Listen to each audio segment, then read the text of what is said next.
In the last decade, the Bullet Club have been revolutionising the landscape like no others. From their ringing skills to heel shantics, they have their prints all over the world. AEW, TNA, WWE, New Japan, AAA, all over the world. You get the point. We could go on all day. They at one point ran the wrestling world outside of WWE. And so how they stayed relevant and constantly changed the game.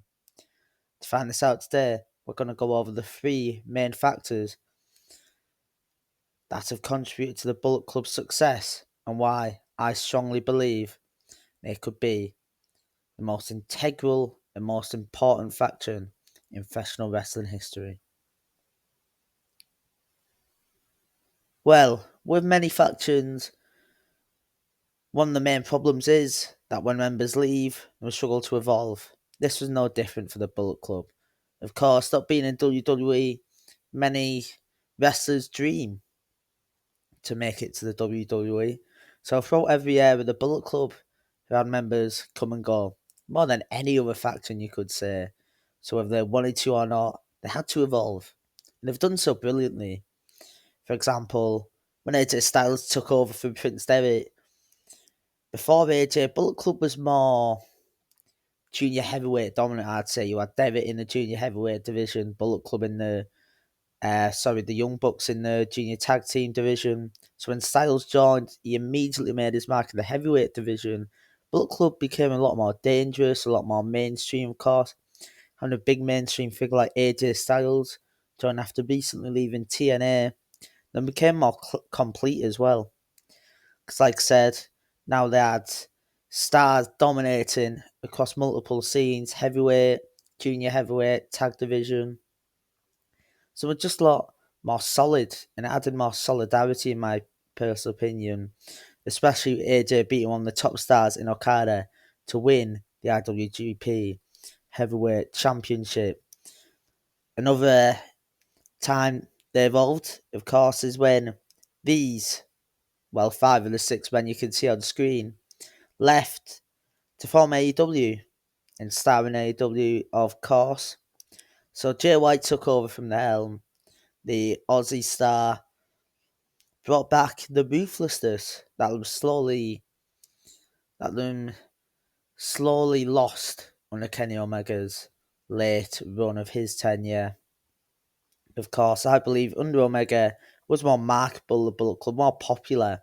Jay White, when he took over, he said in multiple interviews, he didn't care whether them were popular. He couldn't give a monkeys about that. All he cared about was bringing back gold, no matter how they had to do it. And he binned off the brand aspect driven approach Omega loved. Being the elite is another contributing factor, in my opinion, and it was pivotal in the Bullet Club's rise and global expansion. The series helped fans connect on a personal level and add more authenticity to the characters. The problem in the modern professional wrestling landscape, in my personal opinion, is authenticity. I think many people, wrestlers, feel them need to be someone else. But I think fans now can kind of gauge when wrestlers are struggling, gauge when wrestlers are putting on a facade. So the Bullet Club just being themselves, showing more of themselves, it made them more likable. They weren't pretending to be someone else. They were just being themselves. And it really did feel like a group of friends all having fun while creating humour, entertainment. And I think many fans related to that. So being the elite did contribute to the Bullet Club getting more fans, more authenticity, and more engaging fans as well. Fans started watching Being Elite, then they moved over to New Japan, then moved over to Ring of Honor, for example. And so, yeah, it helped generate more buzz, make the Bullet Club more popular than ever. In through an avenue, many factions and many wrestlers never dared to explore before. Zack Ryder was one of the first real big wrestlers who made the most of social media, but it was obviously put down kind of by the WWE. So the Bullet Club doing this, it was a brave decision that paid off. And another thing that really helps, not just factions, but everyone in professional wrestling, is just being unique. Of course, wrestling has been around for a long time now. Same with many sports. Just be original, be unique, because no one wants to see the same old recycled stuff. At the current time, WWE, many storylines were recycled, just recycled and recycled, and we're getting a bit plain, you could say, a bit boring, a bit repetitive. So the Bullet Club being so unique and having this one of a kind appeal really helped the faction gain traction, because they were original and were unique from the way they acted, the way they behaved, the way they reinvented themselves continuously, found new and unique ways to showcase their skills and market themselves.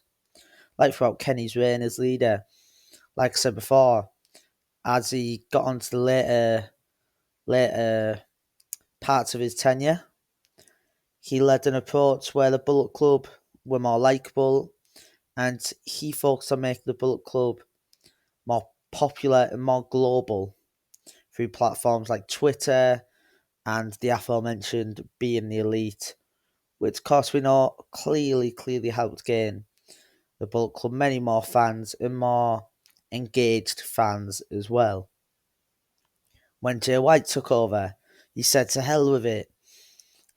To hell with Omega's approach. To hell with everyone else. We want titles. Bring the Bullet Club back to their old original selves." And that's what he did. But it wasn't like Devitt. He wasn't scared to kick people out.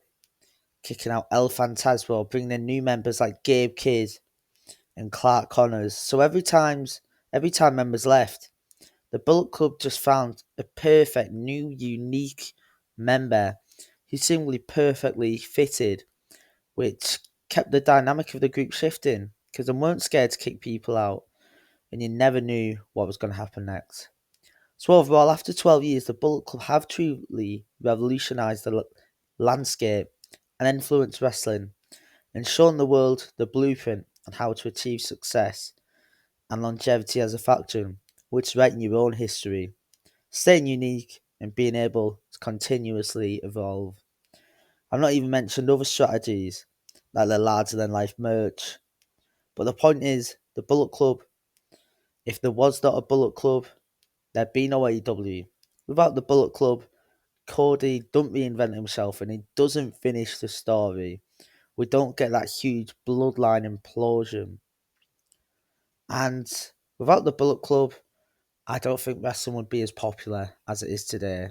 Through the 2010s, without the Bullet Club, is there any alternative to the WWE? Then we're the biggest thing outside of the WWE, on their own 2 feet, standing toe to toe with Vince McMahon's company. So you cannot question their influence. So their legacy in professional wrestling will forever be felt. Too sweet. Foo, foo, foo, foo.